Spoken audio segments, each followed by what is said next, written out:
For decades, one man stood at the center of Iran's power structure, Ali Khamenei. From the moment he became supreme leader in 1989, he controlled the military, the intelligence networks, and the ideological direction of the Islamic Republic.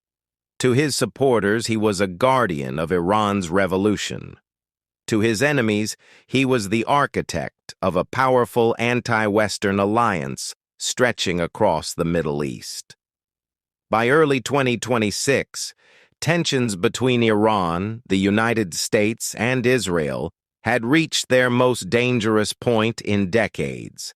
Iran's expanding missile program and its network of allied militias across the region alarmed Washington and Tel Aviv. Intelligence agencies believed that Iran was moving closer to strategic military capabilities that could dramatically shift the balance of power. Behind closed doors, intelligence agencies from both countries began studying an extraordinary option: a decapitation strike. The idea was simple but risky. Remove the leadership at the very top of Iran's power structure and disrupt the command system guiding Iran's regional strategy. According to multiple reports, American intelligence services provided crucial surveillance and location data about senior Iranian leaders. Israeli planners then began preparing a precise strike designed to hit key command locations in Tehran simultaneously. In the early morning hours of February 28, 2026, fighter jets and long-range missiles launched a coordinated assault across several strategic targets in Iran's capital. The strikes were not random. Each target had been selected for one purpose: eliminate the leadership core of the Iranian regime. At 8:10 a.m. local time, a missile strike hit a heavily guarded compound in Tehran, where Khamenei was believed to be located. Within hours, rumors began spreading across the region. Then the confirmation came. Iran's supreme leader, one of the most powerful figures in the Middle East, was dead. The strike that killed Khamenei was part of a carefully planned military operation designed months in advance. Intelligence analysts had spent years tracking the movement patterns of Iran's top leadership. Satellite surveillance, intercepted communications, and human intelligence gradually built a picture of the supreme leader's security routines. Despite the extreme secrecy surrounding him, patterns eventually emerged. Khamenei frequently moved between several secure facilities in Tehran, including government compounds, religious centers, and underground command bunkers designed to survive conventional attacks.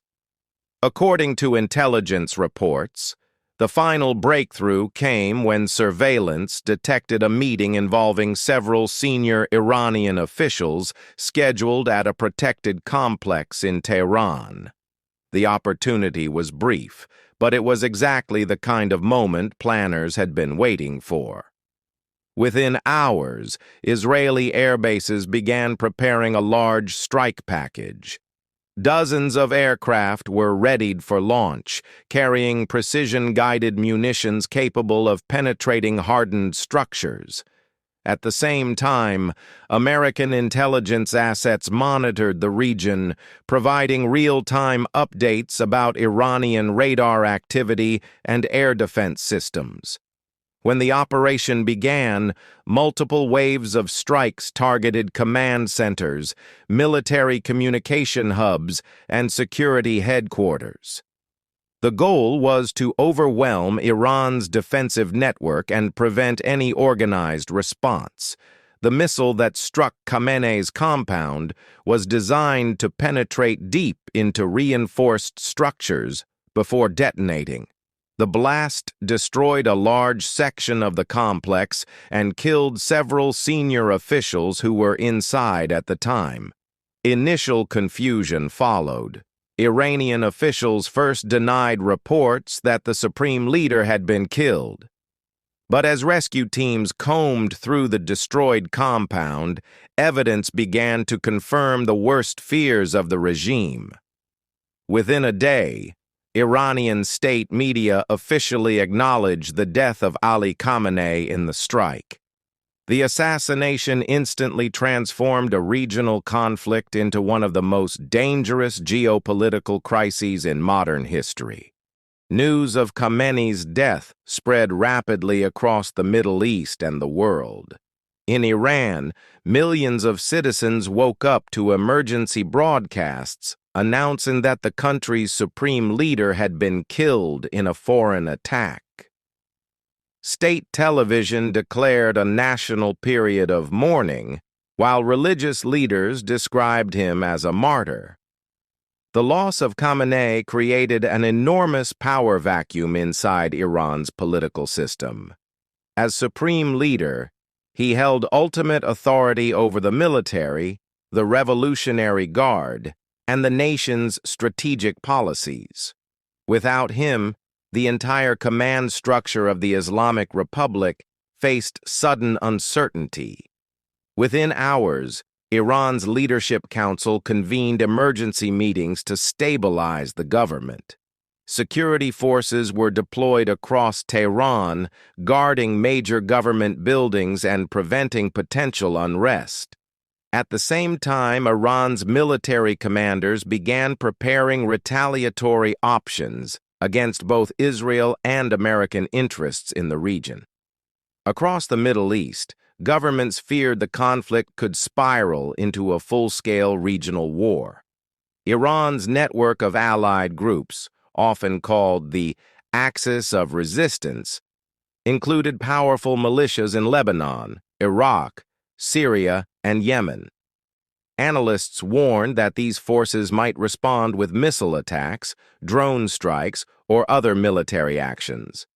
Meanwhile, international leaders called for restraint as global markets reacted to the shock. Oil prices surged overnight, and military forces across the region moved to high alert. Inside Iran, preparations began for an unprecedented funeral ceremony. Tens of thousands gathered in Tehran to pay tribute to the leader who had ruled the country for more than 3 decades. The government declared a 40-day mourning period, while religious ceremonies honored his legacy. But the biggest question remained unanswered. Who would replace the man who had shaped Iran's political system for over 35 years?